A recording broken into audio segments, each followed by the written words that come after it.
Hello, everybody, and welcome to another live Argentina discussion. We are here to talk about Argentina's 1-1 draw versus Venezuela. Everything that happened on the pitch, literally the pitch itself. We're going to talk about all of that. My name is Nemer of Mundo Albiceleste.com. I am joined by Osvaldo Godoy, also of Mundo Albiceleste.com. As always, let us know down below where you're watching from. We tend to get from all around the world, so do let us know. First things first, Osvaldo, how's everything? How are you?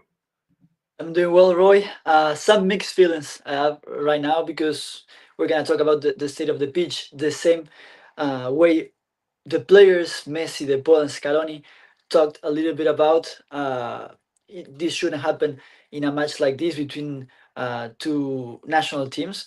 But other than that, I think that we have some players that did a good job. We're gonna talk about those top three players of Argentina of the match. And in the end, we didn't lose due to the state of the pitch. It can even be positive, you know. It could be a positive thing. Definitely could be a positive thing. It's not a loss, which is always a good thing. Argentina are still number one in the South American World Cup qualifiers in the standings. So that is definitely a good thing. Let's talk about the pitch because the match was delayed by 30 minutes. And the reason for that was because of all the rain. And actually, they're perfect right here, Hisham. Thank you, Hisham, for joining us. Hisham saying it's important that we didn't lose, and it's very important. Definitely. What a shame, says Persian Old School Geek. I love that name. But let's talk a little bit about the pitch. It was delayed 30 minutes. Scaloni was not in favor of this, and neither was Pablito, was Aymar. Yeah, and I think it should have been delayed even more because we saw a difference between the second half and the first half. In Venezuela, if I'm not mistaken, it was I think the same time that in here in Miami, it was 6 p.m. You could have delayed it to instead of 6:30, 7:30, and you would have a better spectacle overall. The pitch in the first half was unplayable. It was really difficult. Then in the second half, and I also think that Messi mentioned it in the post game. Conference, how yeah, there were some areas on the field that it was more playable, but still it was very difficult. And of course, I think that without a doubt, this was better for Venezuela. Knowing the play of Argentina, this was for sure better for Venezuela than for Argentina. Yeah, this was a result that maybe Venezuela would be happy about. I think they might have tried maybe to go for the 3 points. For Argentina, it's not the end of the world, of course. A 1-1 draw away from home, missing Dybala, missing Garnacho, missing Nicolas Gonzalez, missing Valentin Carboni. That's a lot of players. Lisandro Martinez unfit as well. No Emiliano Martinez. So missing all of those players with the pitch, I don't think it's a bad thing for Argentina either, if I'm being honest. But yeah, definitely not the worst result in the world. I don't think.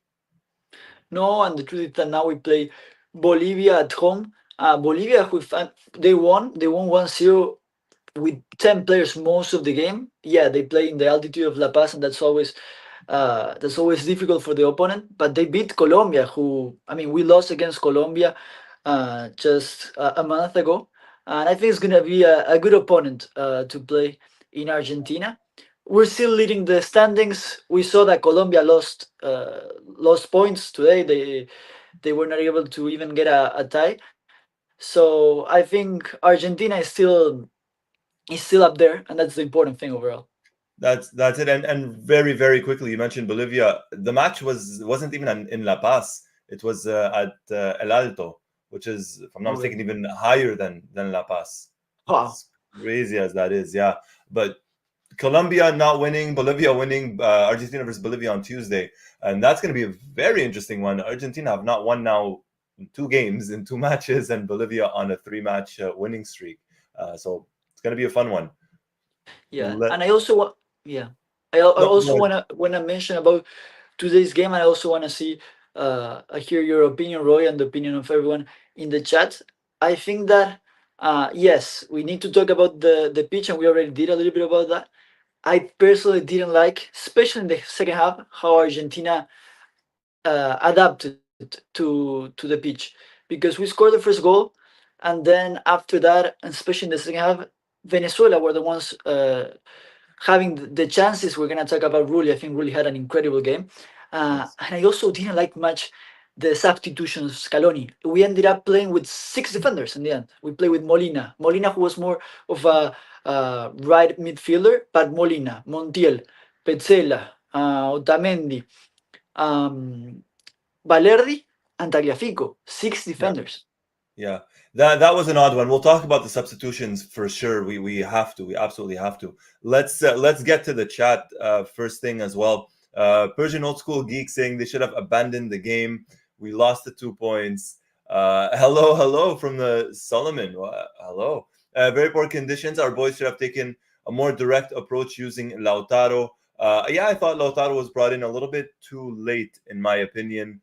Sheikh Singh, yes, you did. Sheikh predicted a 4-4-2 yesterday, and that's pretty much what happened with Thiago Almada being in the starting 11. 89 J Stubbs, welcome. Could have been an exciting game too. Persian old school talking about Bolivia, always very difficult. And Brazil is losing. Yes, 1-0 versus Chile. Um, this would be quite funny, this one here, but I don't see it happening. And Rigo saying unacceptable condition. The match should have been postponed. And going back to what you mentioned earlier, Osvaldo, I don't know why the match was played so early at 5 p.m. local time. They could have played it at 6 or even 7 o'clock. Maybe they thought they could try and take advantage. Maybe there was a heat factor, the rain factor. I don't know. But definitely could have been delayed.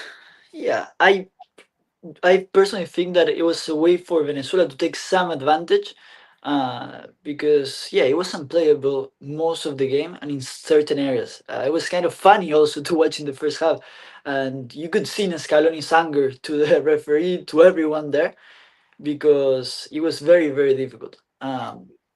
But also after Otamendi's goal, which came kind of out of nowhere because it was difficult to generate dangerous occasions only from free kicks and set pieces.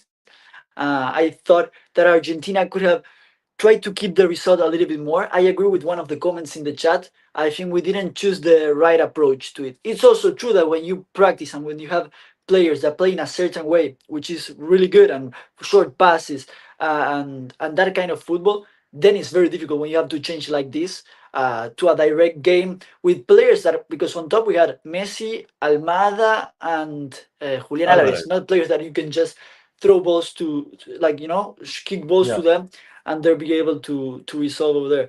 So it was a very tough, I think, a very tough week for Argentina. First with them training in Miami and all the hurricane and everything, and now with the state of the pitch today. Yeah, we didn't even talk about the heat or the rain, the hurricane in Miami that delayed the flight. Initially, they were supposed to fly out on Tuesday. They ended up flying out on Wednesday and playing on Thursday. Yeah, it was it was a difficult match. Sharif, welcome, Sharif. Sharif saying it was a South American game. That it was, and if you know, going back also to a little bit about what you said with having Messi up front and Julian and Thiago Almada, it's not the three tallest players on the team, not the three tallest players in the world. And the two goals, I mean, Otamendi's goal was, it was a scrappy goal. It was a goal. Rondon for Venezuela, it was a goal off height. He beat Pazzella, he beat Otamendi in the air. Had Argentina had that more physical or taller number 9, which to a certain degree the team is kind of lacking up front, this could have been different. You could have played a cross in the air as opposed to always trying to play the ball very, very low. It could have been a different Yeah. approach. Overall, I think the today was fair. I think Venezuela did a good job in those conditions, and we also have to give them credit. No, absolutely. All the credit to Venezuela, not discrediting anything that they did in this match. They had a game plan.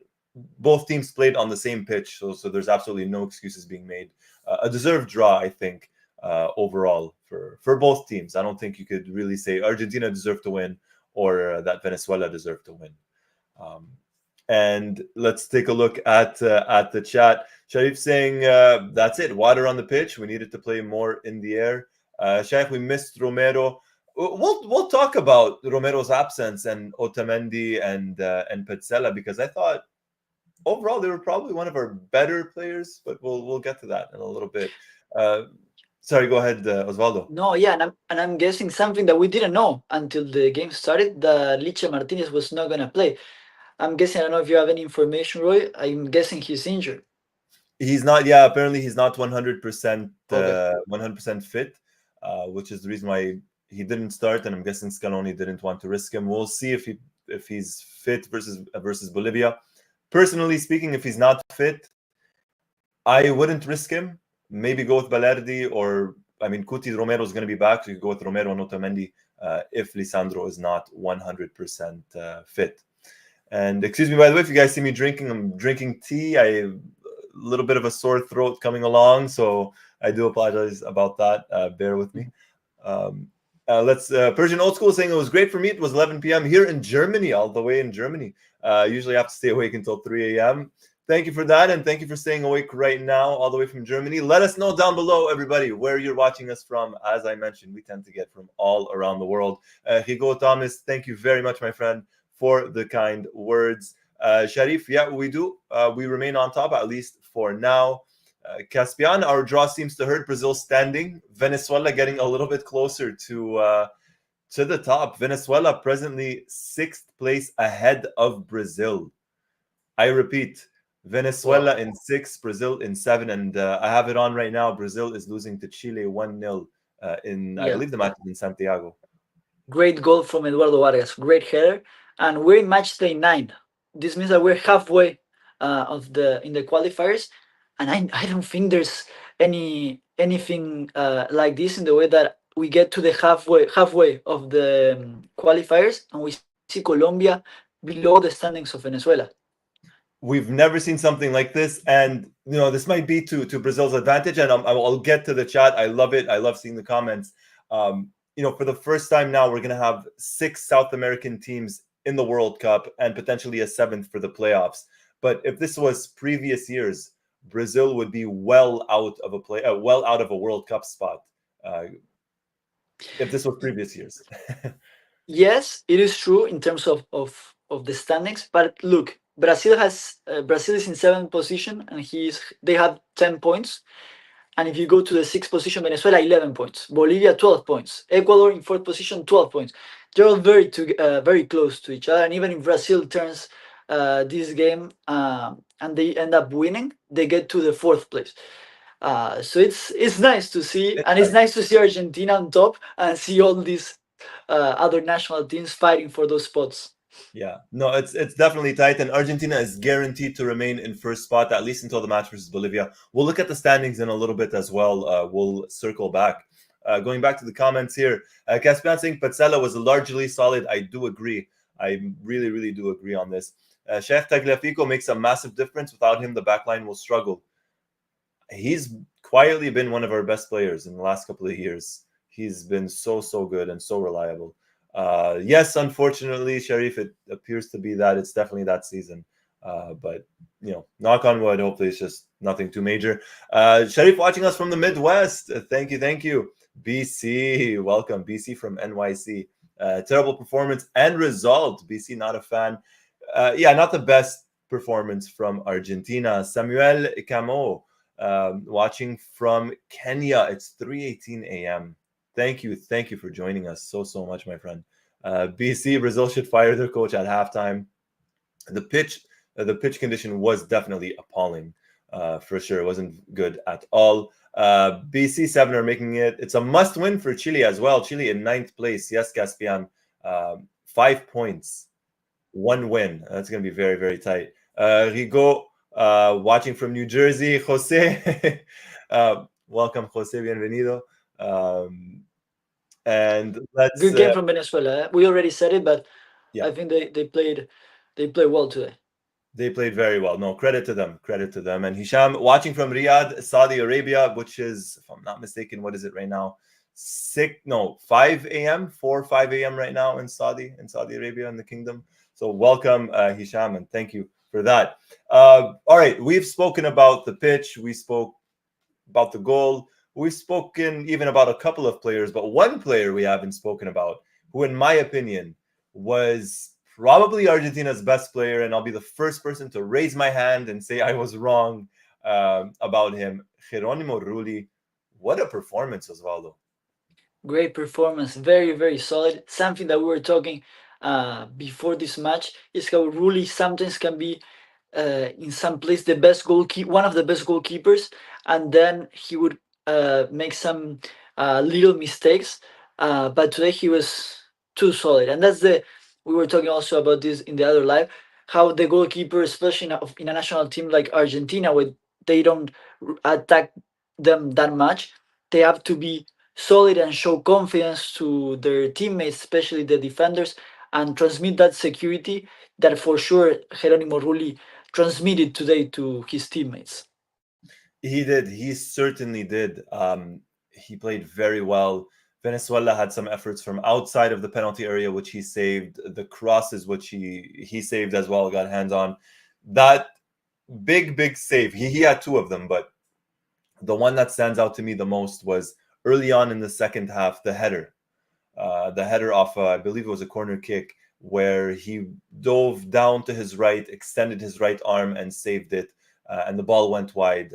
Very, very good performance by Geronimo Rulli. This was, I want to say, his best performance with the Argentina national team. He hasn't played too many matches, but I think it's definitely one of his best performances, if not the best, with Argentina. Not only that header, but also some powerful shots that really made it look so easy, and it wasn't really easy. No, at all. And that's the thing. He did make it look easy, but it wasn't. He made some very, very big saves, even before the 1-0, before Otamendi scored. Even after that, after the 1-0, he was solid. He was very, very good. But credit to him. Would you, and I'm asking this to everybody as well, and we'll take a look at the chat. Osvaldo, would you start Rulli versus Bolivia? Or do you give the chance maybe to Walter Benitez or Juan Musso? Or do you stick with Rulli? After today's performance, which I think that Rulli was the man of the match for Argentina, no, I would definitely start him the next game, without a doubt. How about you, Roy? Yeah, I would go with Rulli as well after this one. Caspian saying Rulli too. I would. We said this literally 24 hours ago. I'll be the first to say it. I thought maybe Musso should have started this. I would not have started Rulli. I'm happy to be proven wrong. Again, I'm not a coach. There's a reason why Scaloni is the coach. Great selection, great decision, great performance, and absolutely a well-deserved draw and a well-deserved start if he does play versus Bolivia as well. He did well. Let's take a look at the chat, see what everyone's saying. And as we're doing that, everybody hit the like button. If you're new, hit the subscribe button, hit the notifications button. We have a lot of stuff going on. And before I get to them, Sebastian Garcia was unable to make it tonight. We'll try and get him on for the match versus Bolivia. Hopefully, he'll be able to make that one. Hasnat saying one player should not be able to get to that cross in with both Molina and Montiel on his side. Sheikh talking about Balerdi, he looks good. He did. He looked pretty solid. Yes. Too much. Yes, and he had to play in that area of the field where it was really difficult to play, and he was very confident. I like the way he plays in that he grabs the ball and he starts trying to see passes and he goes forward. Yeah. No, he did, and he was brought in a match. If we're being honest, talking about Balerdi, he was brought in a match where Venezuela was growing. If there was one team that looked maybe more likely to score, it was maybe Venezuela. Momentum was shifting, and as you just said, Balerdi was playing on the side of the pitch, or that area of the pitch rather, where there was a lot of water and the ball wasn't moving, and it could have been very difficult. But he did well. Yeah. I didn't expect Valerdi to come in. I'm guessing that Scaloni also saw him well in the trainings, and the way that he put another defender, and I think Lo Celso was the one that came out, if I'm not mistaken. Shows also the respect that Scaloni had to Venezuela in that specific moment. I want to ask you this, Roy. What did you think about the substitutions of Scaloni today? I'll say this about the substitutes. I wasn't the biggest fan of the substitutions.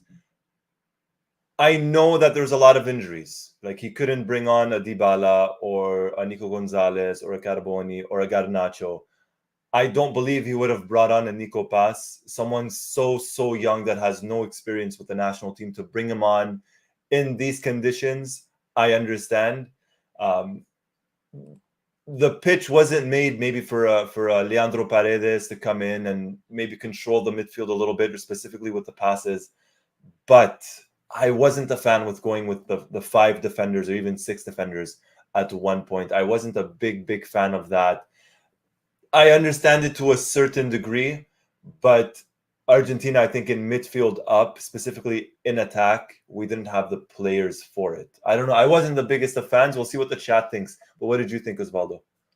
No, it is true. I didn't think about it that way. It's true. In the bench, the only forward, really like striker we had was Lautaro Martinez, who, yeah, I think you also said it. I think he should have brought, Scaloni should have brought him in before. It's also true that I think Julian Alves did a pretty good game. Julian Alves Yeah. played well. Messi played, I think he played really well, some really good passes. And yeah, then you have Nico Paz, who really haven't played at all, almost with Argentina. Buonanotte the same. McAllister, who was not 100% fit. Ezequiel Palacios. But well, in Palacios you have a player that is really good with those short passes, and the field was not for him today.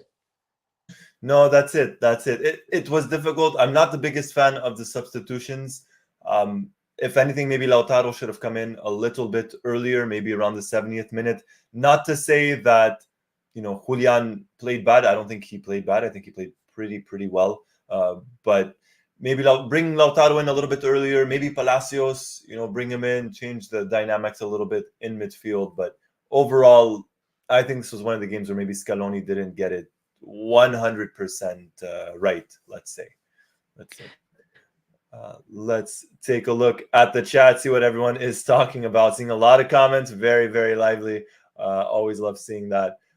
Mixed Memorabilia, welcome. Saying, I watched a match like a teletext. There was no coverage in the UK. That's a shame. I'm sorry to hear that. Mixed Memorabilia, hopefully the match versus Bolivia, you guys get some coverage over there. Chef talking about the substitution of Montiel. Not a fan of it. Didn't like it after 45 minutes. That one was a little bit surprising, especially taking off Thiago Almada. I don't know. Maybe he wanted more width, but I would again, no wings. Yeah. I would love to see Thiago Almada in a better pitch conditions, especially maybe against Bolivia at home. I think he did well in the first half. It was more of a tactic change from Scaloni in the halftime. But I definitely want to see more of Thiago Almada. Yeah. I think we might versus Bolivia. Different circumstances, playing at home, the second match. Hopefully, no problems on the pitch. I think we could probably end up seeing Almada play a little bit more in that one. BC, this was surprising. I missed this one. England losing at home to Greece. Anytime England loses for me is a good day. Nothing wrong with that for the national team. Persian old school geek. I think Scaloni went into turtle mode to keep the point. We could have lost the game if unlucky. Very true as well. I think Scaloni tried to defend it or tried to make sure that the team wouldn't lose.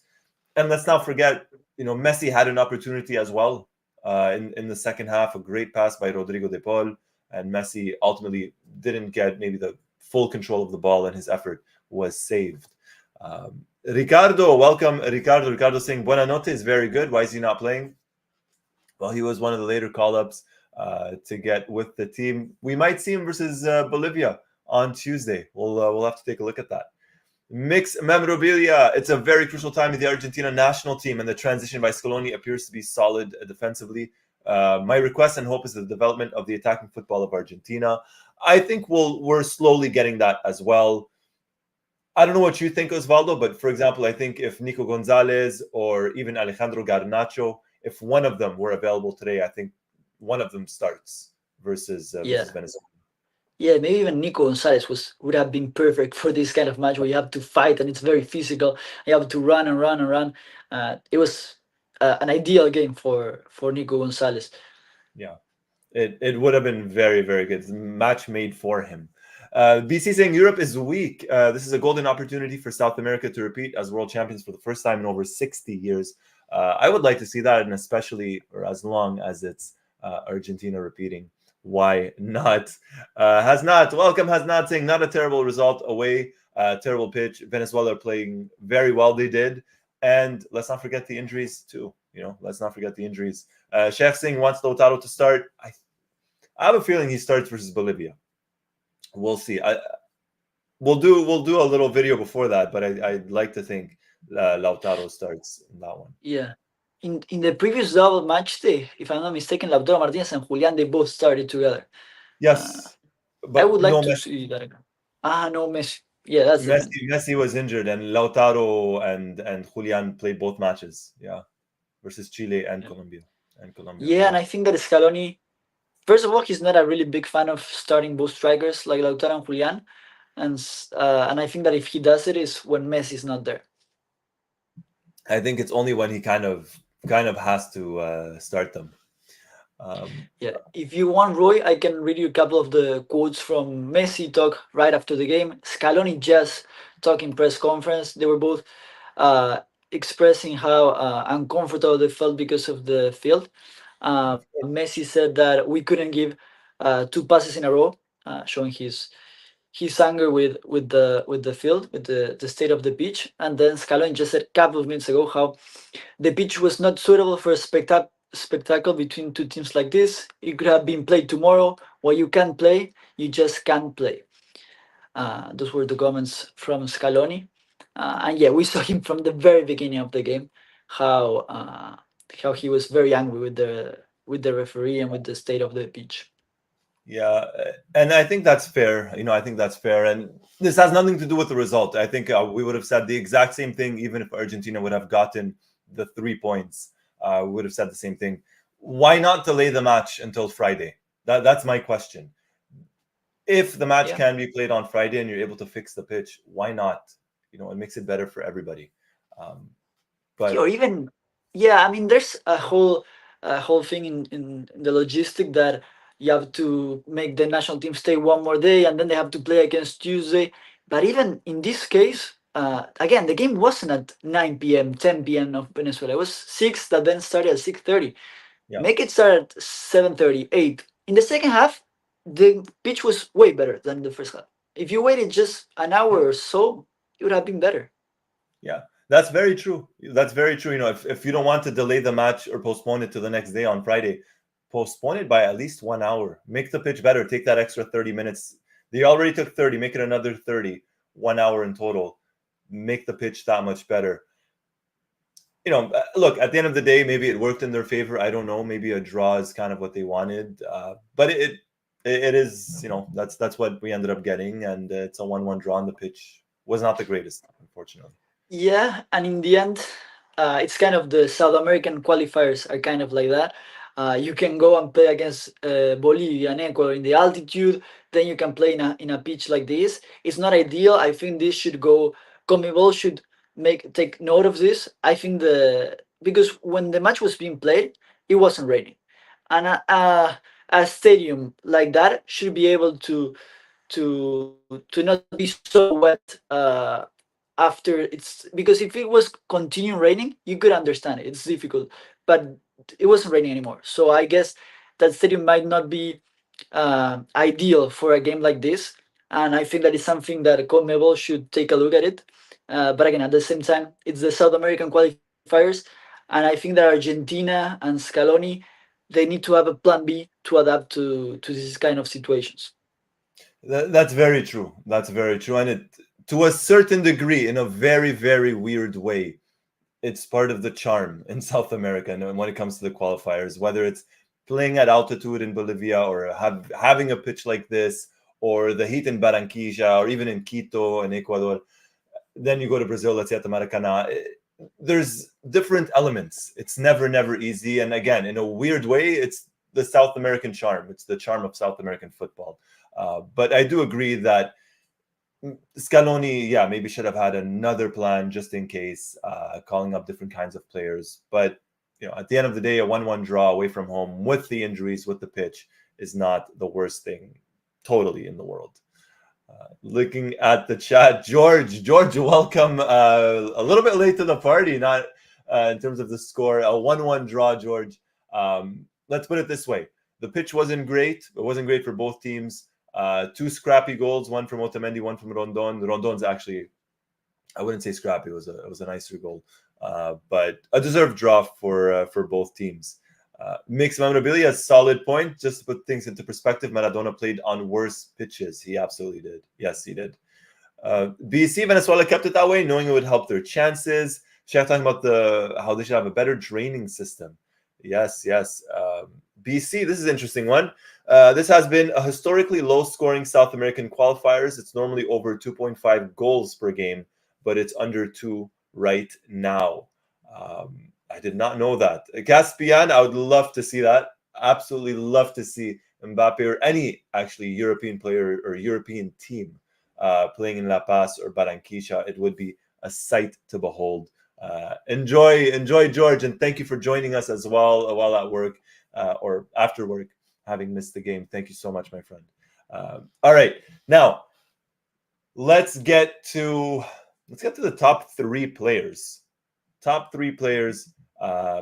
Let us know in the chat who were your top 3. I'm gonna say this right off the bat: Geronimo Rulli was my man of the match.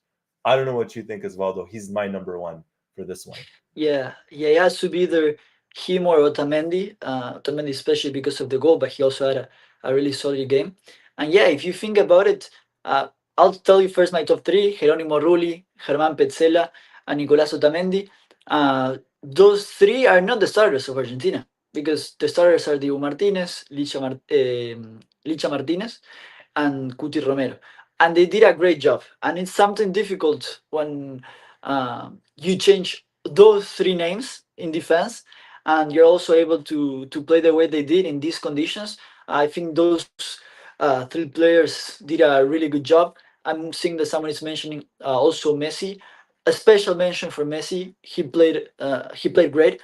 I think, and I was actually talking this with a friend, how I thought that especially after him coming to Inter Miami, he would still have the level to play in Argentina, yes, but I didn't think he was still gonna make the difference, because he goes to Inter Miami, he's now 36, 37, but he's still the player in attack that makes the difference for Argentina, and that's still unbelievable for me. That's still incredible. It's not normal. It's really not normal. It's messy, and it's remarkable when you truly think of it. As you said, at 37 right now, to make the travel, go to South America, play under these conditions, and still, to a certain extent, be that difference maker for the national team, it's tremendous. And it speaks very, very highly of obviously how good he is and how hungry and how competitive he still is. And in my opinion, we'll never see another player like him ever again. My top 3, Osvaldo, is the same thing as yours. And let us know in the chat what your top 3 is. Geronimo Rulli. I don't know if I have Otamendi second or third, and then it's Petzela. So it's Rulli, Petzela, Otamendi, or Rulli, Otamendi, Petzela. Either one, I'm good with those 3. 4th and 5th, I would have Messi and Tagliafico, or Tagliafico, Messi, but those would be my top 3. Definitely like you. And let me tell you something of Otamendi. Otamendi with Messi are the top goal scorers of Argentina in these qualifiers with 3 goals. And something I was reading about Petzela, let me see, I think I have it here. Yeah, the Petzela right now has a 30-game unbeaten streak playing for Argentina. 30-game. The number 1 in the national team, these are all info from Silvio Maverino, an Argentinian journalist. Number 1 is Rodrigo de Paul with a 34 unbeaten streak. Second is Ruggeri, Agüero, and Messi with 30, and now Petzela with 30. But in the case of Petzela, it's the only one of those that it's still on. You know what I mean? It's still live. All the others already lost that unbeaten streak. So if you have Petzela winning 4 more games, he can be the new player with the largest unbeaten streak with Argentina. That I would never have guessed. I would never ever have guessed that. And I like Petzela, nothing against him. I just would not have thought his name would be among the top players when it comes to unbeaten streaks. But hey, if he plays versus Bolivia and that's potentially a win, he's up to 31. and then depending on who Argentina plays, I believe it's Peru, Paraguay, or Paraguay. I can't remember right now. In November, he could bring it up to 32, 33 games. It's not too far away. Not too far away. Argentina plays Bolivia next, and then Paraguay, and then at home to Peru. So there you go. Let's take a look at the chat here. See what everyone's saying. Got a lot of comments. Thank you so much, everybody. Caspian saying Rulli, Pazzella, Messi. Sheikh saying Rulli, Tagliafico, Otamendi. I'm okay with this. I have no problems. Ahmed, welcome. Ahmed joining us from Bangladesh. Good morning, Ahmed. Rulli's second behind Dibu. I think so. After this much.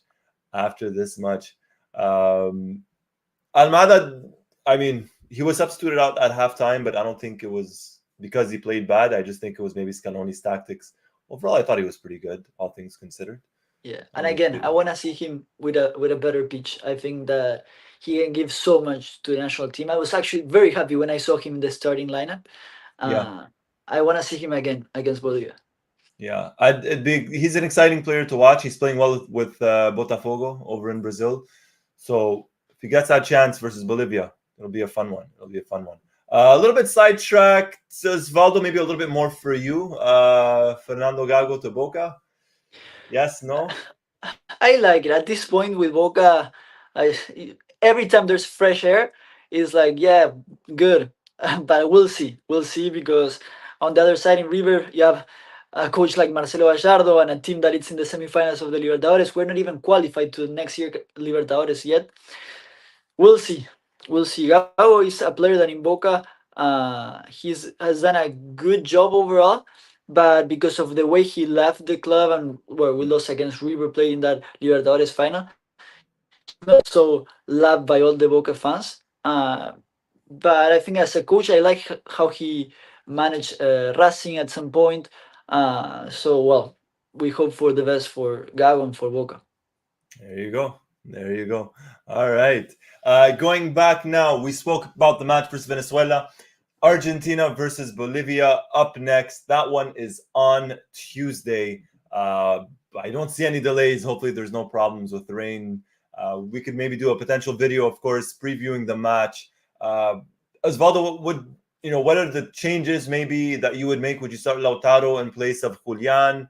Would you keep it as is? You mentioned Thiago Almada. Do you start Paredes? How would you maybe line up the team, or what changes, or what would you like to see versus Bolivia? Okay. Yeah, we can go from the goalkeeper. I think we can both agree that Rulli should start again. Then in the left back position, Tagliafico, I think, did a great job. And right now, Acuna is not is injured, so he's not here. So Tagliafico. I like the defenders. We'll see if Licha Martinez can get to be a starter and is fit. In the right side, either Molina or Montiel. I don't think they both did a great game today in those minutes that they had. If you ask me, I would start Molina. I didn't really like much about the ball in the midfield today, but we also have to give credit to Venezuela and also to the state of the pitch. I think that especially in that second half, throughout the whole match, in the center of the field, it was unplayable, and Rodrigo de Paul plays there, so we can really argue that much about against the ball. Enzo Fernandez, I would start him again. Hopefully we'll see if McAllister is fit again. And then Julian Alves overall did a really good job. I don't think we need to start Lautaro over Julian, and of course Messi has to play without a doubt. There you go. I would, I tend to agree with that.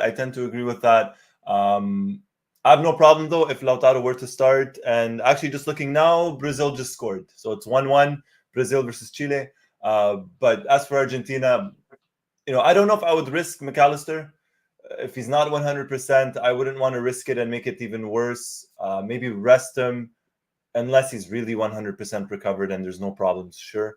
But if not, I wouldn't mind maybe a similar 4-4-2.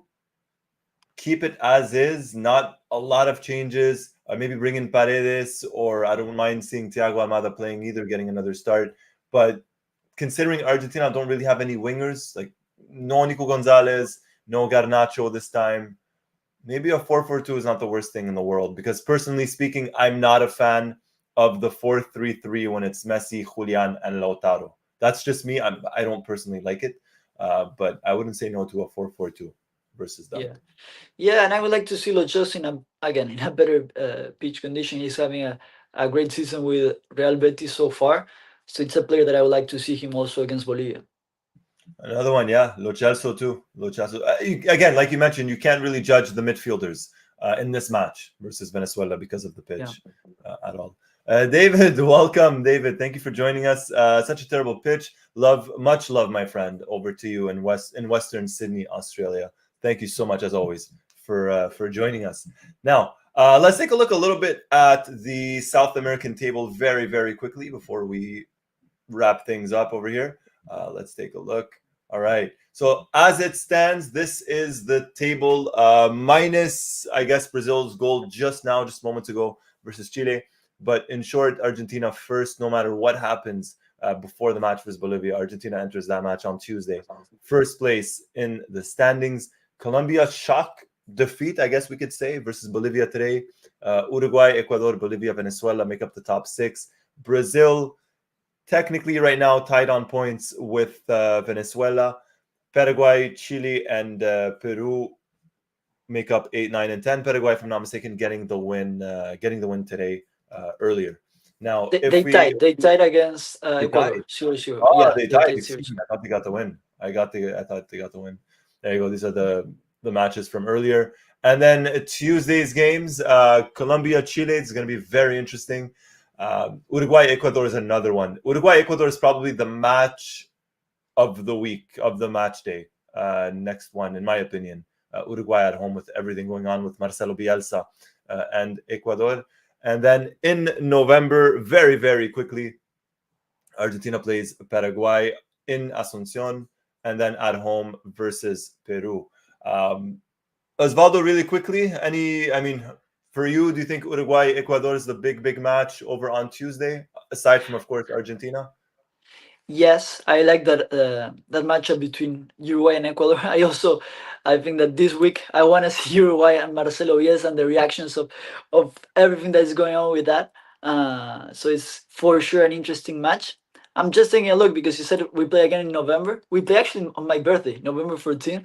So, well, hopefully Argentina gives me a good birthday gift, Wow, a good birthday gift for sure. I have no doubt about that. But yes, you mentioned Uruguay. For some reason, I thought Uruguay was playing at home versus Peru, but I guess not. So that makes it even more interesting to see what happens with them and Marcelo Bielsa. That's going to be an interesting one. That's going to be a very, very interesting match over on Tuesday. Before we wrap things up completely, Osvaldo, any final thoughts before we close things up? Argentina is traveling tonight to Argentina. It's gonna be a long flight because they have to stop in Colombia and then go to Argentina. So they're gonna be arriving probably early tomorrow morning, and then they have a couple of days to train and then play Tuesday. I wish to see a better performance of Argentina. Again, of course, the pitch today make it not a really nice game, but I want Argentina playing well and winning against Bolivia next Tuesday. Yeah, it's kind of good news to hear. They won't spend the night in Venezuela. Get them out, get them home, get them rested before the match on Tuesday. It's the same for me, and I'm hoping, obviously, of course, Argentina gets the win versus Bolivia for sure, and it's a comfortable win. That's what I hope for. If I'm being a little bit greedy, I would like to see Argentina take, a good lead versus Bolivia. Maybe give Tagliafico a rest, give Soler the opportunity to get some minutes, give Nico Paz some minutes, Leo Balerdi as well. Again, I would like to see those youngsters get the opportunity, especially someone like Soler, who we do need someone in that left back spot, considering Tagliafico and Acuna are not getting any younger, and Barco's not necessarily getting called up either right now. So that's me being greedy, though, if I'm being honest. Yeah, and Bolivia is currently in the 5th position. They have 3 wins in a row. They beat Venezuela 4-0 in September in Bolivia. Then they beat Chile in Chile 2-1. and now today they beat Colombia 1-0. Yeah, they play in altitude, but at the minute 14th, they got a red card. They play with 10. They started playing with 10. Oh no, sorry, in the 20th minute. But yeah, they still play most of the game with one less, and they still managed to win a game, the game against Colombia, which we know how tough they can be. Oh, they're not an easy team. Of course not. They're absolutely not an easy team. Credit to Bolivia. Argentina's playing them next. 3 matches in a row now that you just mentioned that they won. Argentina I'd like to say we could get the win versus Bolivia on Tuesday, but fingers crossed it's a win, and fingers crossed it's a comfortable win, and we get to see some of the youngsters as well. Mixed Memorabilia saying 3-0. All right. Okay. I'd love to see that. Why not? Why not? Caspian talking about Bolivia playing at their altitude is like playing with 14 players, though, now at even higher altitude than before. Yes, higher than La Paz.